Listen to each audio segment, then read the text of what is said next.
Hello book reading friends, welcome back to my channel, or welcome if you're new. My name is Mel, and today I bring you guys a video where we're going to talk all about the books that I've recently read that I have loved. Not necessarily a full-on wrap-up, but still a wrap-up, where I talk about the books that I've given anywhere between 4 and 5 stars that are worth getting, worth buying, worth adding to your collection because I read them, I was pleasantly surprised, and I think you should give them a try too. So this is technically like a reading wrap-up, but also like a book recommendations, and I'm very excited to talk about these today. But before I get started, I do need to give a massive shout out to the sponsor of today's video, who can also help you acquire some of the books in this video, or just books in general that you've been looking for, and that is Karma. I've worked with Karma before, and when I tell you guys, I literally use Karma almost every single day when I'm like window shopping. It is a free app and Chrome extension that allows you to automatically find and apply coupon codes from all over the internet on your favorite sites. You can also create wish lists from Karma directly. That way you can organize and save every single thing you've been window shopping and browsing on the internet, and it also alerts you in case anything has dropped prices, which is pretty freaking nice. And one of my favorite things from Karma is that you can also get cash back depending on which store you're looking to buy from, and they have a whole catalog directly from their website, which is fantastic because you have easy access to any and everything you need. A super recent example of something I was looking for that I could not find anywhere. Karma really came in clutch to kind of see where it was available, even for a used version of it, and that is How the King of Elfheim Learned to Hate Stories, which is the short novella from the Folk of the Air series. This is literally so hard to find right now, and I don't know why. And with Karma, I literally just grabbed the item, added it to my wish list, and from then on, it will literally update me when it comes back in stock, when it drops prices. And honestly, beside the app, I would really recommend installing it as a Chrome extension because you will get the full experience, and if you're like me and you like to save your coin and you love those coupons, it will come in extremely handy then. So if you do want to try Karma out, I will be leaving a link at the top of my description so that you can go and download it. It's completely free. So thank you so much to Karma for sponsoring today's video, and let's get right into all the books that I've read recently that I've loved. And no questions asked, no doubt about it, the first book I had to bring up in this recommendations wrap-up moment is Finley Donovan is Killing It by Elle Cosimano. I absolutely adored this book. It is equal parts wacky as it is heartfelt, as it is action-packed and stressful. It just has all of the right mix of emotions in order for you to feel for the characters, but also want to hit them across the head because they're all being extremely rash. So as a small blurb of what Finley is about, we literally follow a suburban single mom as she is accidentally hired for murder. You did hear that right. This woman is literally in a Panera Bread. She is overheard pitching her book to her agent, and somebody just says, "Hey, can you kill my husband?" Isn't that the wackiest, craziest thing you've ever heard? I literally read the synopsis for this book and I went, no way in hell. How is she gonna pull it off? What's going to happen? Is she gonna get away with it? There are too many variables to this equation. I'm stressed, haven't even started the book. What's going to happen? I absolutely loved this. There is romance in this. It reads supposedly like a cozy mystery. I've never read a cozy mystery, so that is not something that I can attest, but according to Liv, who does read cozy mysteries, she says that the vibes are very similar, but I absolutely love it. I love how you get to see kind of this close-up to Finley's personal life, her relationship with her kids, her relationship with her ex-husband, and how she kind of gets roped into this whole ploy, and eventually how it all pans out, the friendships that she makes along the way, all of the hurdles she has to get past, the romances, the failed parts of it, her writing her own book. It's just all so intricate and interesting, and it was just such a good time. If you're into Melissa McCarthy's movies, where she just goes all out as like a bounty hunter, as like a cop, or an identity thief, everything in between, those vibes are present in this book, and it's honestly top tier. Next up is a collection of essays, which I so very enjoyed, and especially reading the audiobook, listening to the audiobook while I read with my eyes, it just enhanced the experience, and there is always something wholly personal and intimate about the author narrating their own experience or their own words. It hits different, it feels different, and overall, it just is the best experience. That all rhymed. However, that is My Body by Emily Ratajkowski. I absolutely adored this book. The commentary on societal standards about the female body, about how you present yourself and how people take it, whether in a good way or a bad way, and how women are objectified, how it particularly works in the industry. Obviously, when you talk about somebody like Emily Ratajkowski, which is the author, you see somebody who is a model, somebody who's an actress, somebody who has had a very fruitful career, but also a career where she has always been diminished to only her body, where her body was kind kind of the only thing that people saw. But there is something to be said, and there is a separate sort of strength when I look at this particular narrative and how she chose to do that, how she chose to present herself and use her body as a tool out of her free will because she loved herself and she was comfortable in her body, and how people tried to flip that on her and tried to flip something that she was very excited and proud of back on her face. So it was such an insightful read. It was so emotional, so interesting, and I love how it spans throughout the course of a few years. So you really see her career start out, develop, and she kind of tells all of these stories from childhood all the way to when she has her son. I don't know if that's her only child or if that's her first one. However, it was honestly such a beautiful, heartfelt journey, and I am here for all of it, and it is definitely something that I wish to reread at some point and continue annotating because I loved my experience with it. Another book that at some point I swore I was not gonna read. It was so hyped up on TikTok. Everybody was reading it. Everybody was making reading vlogs on it. Everybody was just in on this train. And when something is so hyped, whether it's a good thing or a bad thing that people are saying, it always makes me so iffy. I'm the same way with shows, with music. Like, still to this day, y'all, I have not listened properly to any new Taylor Swift release, to any Olivia Rodrigo stuff, like nothing. I'm just like, I don't know why. Like, sometimes I give into the trend and to the hype, but sometimes it's just so difficult. This was one of those things. I am glad I eventually caved in and that I actually read this, especially because this book came out such a long time ago. And that is The Song of Achilles by Madeline Miller. We read this as our Patreon book club pick for the month of January, and when I tell y'all, there were things that I didn't necessarily love, but I think at the end it all just tied in so beautifully, and the writing was so lyrical and so magical that I was there for the ride, did not want to leave, and I was just it was so good. And so we particularly follow it. I don't think this book needs any introduction, but I'll still give it a tiny one. We follow Achilles and Patroclus as they go from young kids all the way to adulthood, to them being trained by Chiron, all the way up to the Trojan War. And honestly, Madeline Miller's writing is not only so competent and well just structured in general, and it just hits you in the gut. And obviously not everybody's going to be into this style of writing. It's giving purple prose. It's purple prose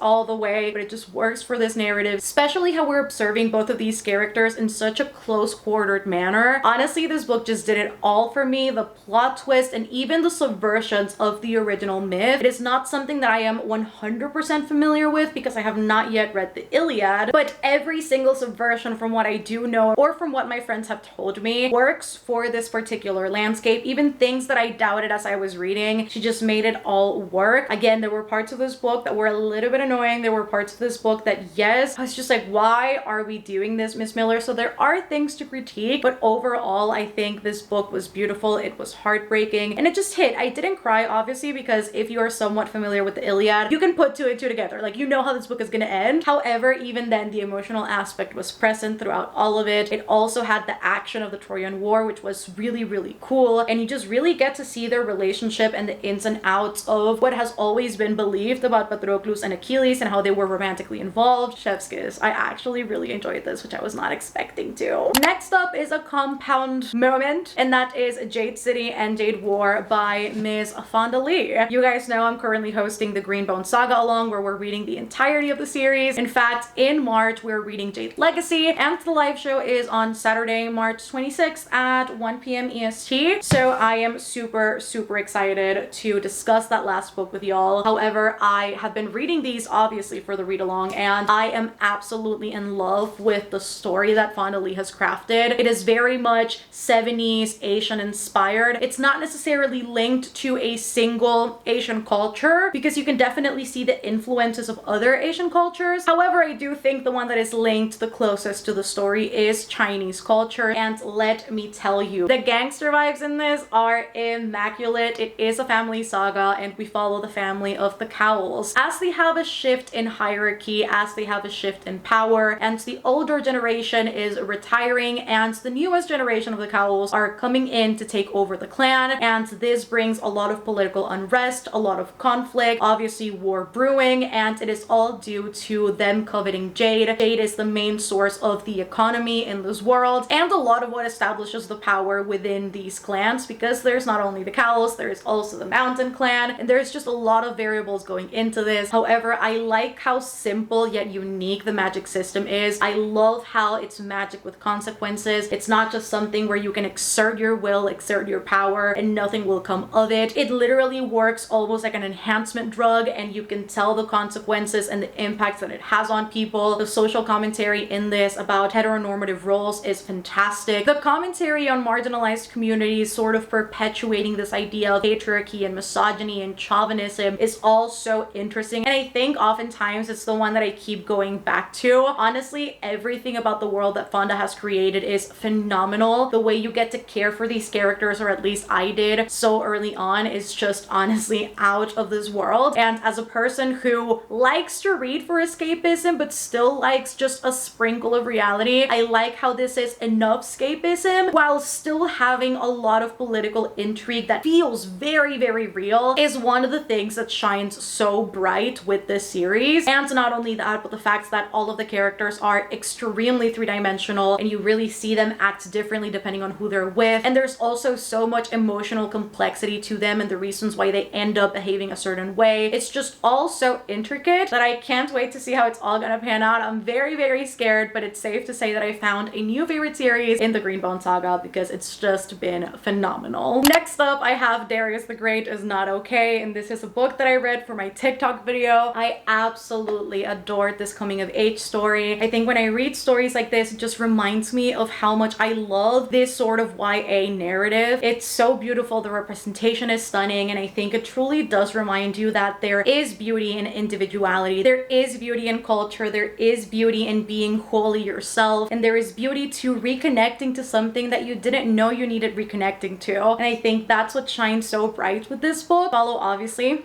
Darius, who's our main character, and he is half Persian, half white. However, he grew up never really being connected to his Persian side the way that his younger sister was, and he keeps throughout the entirety of the narrative almost comparing himself and correlating himself in a way to his father, and how he is so much closer to him, so much more similar to him, and yet he doesn't really know how much he yearns to connect with that Persian side of him up until he travels to Iran and he actually gets the experience of seeing everything firsthand, of going out on the streets and engaging with people, of being part of a bigger movement, of engaging with his grandparents. And it's such a beautiful journey to kind of see him embrace parts of himself that he didn't know were there, forgiving almost the people that need to be forgiven for things that have happened in the past, and also just embrace himself fully as he is with every single complexity of his character. I absolutely adored this one. The audiobook was also fantastic, and the mental health representation in this for depression in particular, it was so stunning. I literally said that and I got chills all over my body, and I just felt the need to cry because it's just such a human reaction, and the way that his thought process works in this book is just so heartbreaking. But it also, for people who also go through this path and who understand this struggle, it is relatable, but it is also something that will potentially allow yourself to heal and to once more embrace kind of parts of yourself that you've been struggling with. It's just honestly such a stellar read, and I recommend it to everyone. I need to get a hold of the sequel. Probably will read that on audio as well because this was just a stunning book. Little Thieves by Margaret Owen. Y'all, I did not expect to enjoy this as much as I did. I am still in shock at how good this book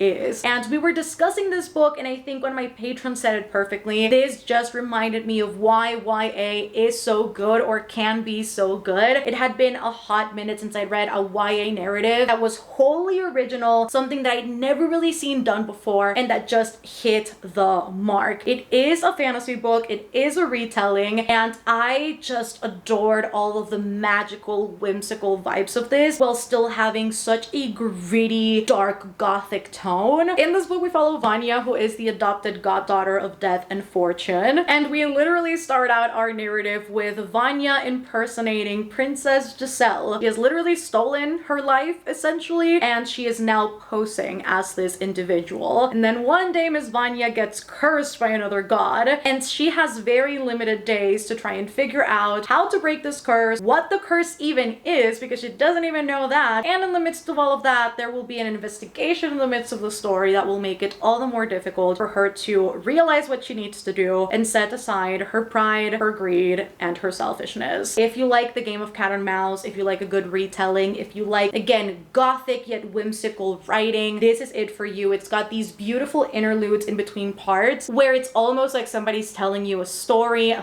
fairy tale. If you want LGBT representation, this has got both a sapphic romance and demisexuality representation, which I love these characters so much with my whole entire heart. The way that it was executed just made my heart so warm. I cannot even begin to explain it to you. And what I liked about this was the whole exploration of Vanya as a main character. I don't know if I fully grasped onto the concept of the world building and the politics in this book. However, when I look at Vanya as the vessel for the story, it was so interesting to have a character that doesn't often feel remorse, that doesn't often put aside her selfish need or her pride or her greed, and is just wholly there to do things for her own benefit. And having her as the main character of this book and seeing her development into realizing that those things are not right, they're not healthy, and essentially it's just her kind of suppressing her past traumas was such an interesting journey to go in, and every character surrounding her was a phenomenal companion to that particular story. And I love how everybody stands on its own, how everybody serves their own purpose, and it's not just to aid the main character, because every character has a purpose in this book, which is fantastic. If you also like House Moving Castle, there are certain House Moving Castle vibes to this with one particular companion, and we also have an animal companion beyond the one that I previously talked about, and I freaking love Ragnar. She was probably my favorite part of this book.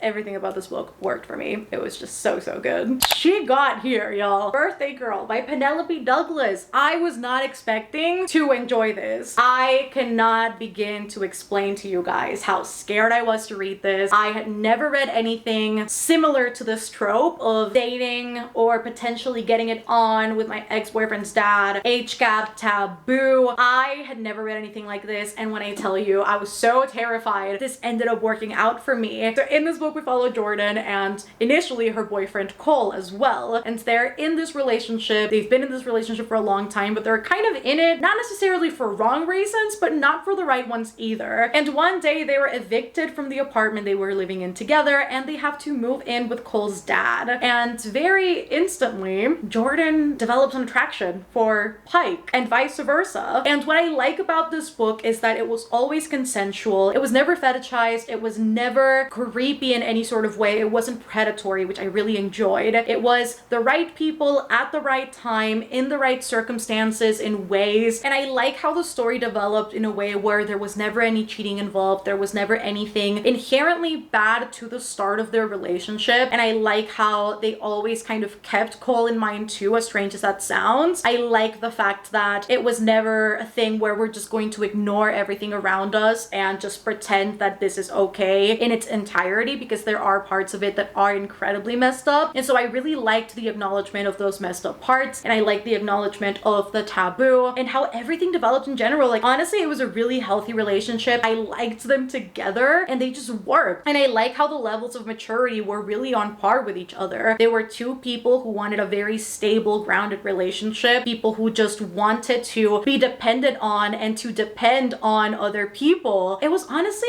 really beautiful, and the smut was great too. Honestly, I don't know how much else of Miss Douglas's work I'm gonna end up reading, because I'm honestly terrified of the rest. Maybe Punk 57 could be one, but there's just, I know I've heard some things and I don't want it. So maybe this will be one of the few ones that I'll read, but it really did go well for me. This was a surprise for me, and that is An Enchantment of Ravens by Margaret Rogerson. I was gonna say Margaret Owen. I just had like a massive brain fart. I was like, that's not the author, Mel. Margaret Rogerson. You guys, if you've been here for a while, you know how much of a huge advocate I was against this book. I read this. I think I read 50% of the book. I didn't enjoy it at first. I was just about ready to burn them. I was just about ready to burn this book. I did not want it in my sight. Anytime anybody talked about it, I was like, it's bad. Stop it. And then I reread it, and I think going into this book, knowing what I was gonna get made it so much better. Initially, this book was pitched to me as like an ACOTAR sort of story, and it's just so vastly different. It is a fantasy standalone. It is very whimsical, very lyrical, and we follow our main character, who is a painter, and she does a lot of portraits for the Fae. She works very close with the fair folk, and eventually one day the Prince of the Autumn Court arrives, he gets a portrait, and she paints something in his eyes that is not meant to be painted in the Fae's eyes, and he essentially has to whisk her away for trial. The writing just worked for me. The progression of events worked for me. The gruesomeness of the Fae is something that I really enjoyed. The scheming, the cunning, the lies hidden behind the truth. It's just the half-truths and the half-lies, like all of that is just so well done. And I find that this and The Cruel Prince are obviously such different depictions of what I've previously read of the Fae. I think when you read something obviously like ACOTAR, SJM, she tends to really romanticize the Fae. The idea of them, it's very smutty, it's very romantic, whereas in the actual lore of the Fae, they're not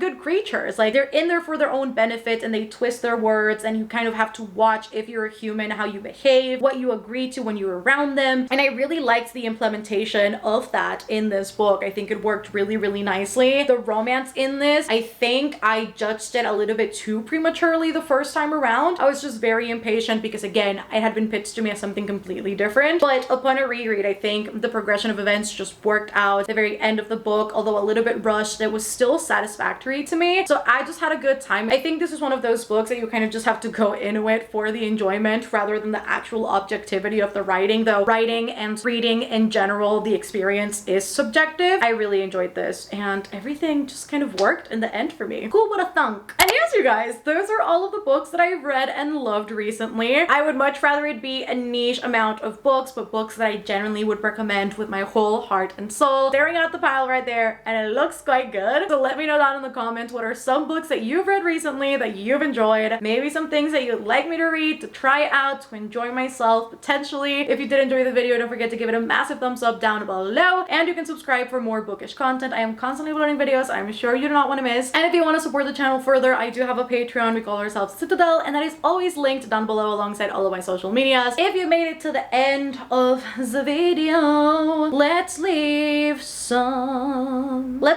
deer emojis down below. Once more, thank you so much to Karma for sponsoring today's video. I will be leaving it linked at the top of my description in case you guys want to go check Karma out, have your own shopping assistant, and just enjoy all of the features that it has to offer, the coupon codes, the wish list, the cashback. I love you guys so much. Thank you for watching, and I shall see you on the next one. Bye, guys.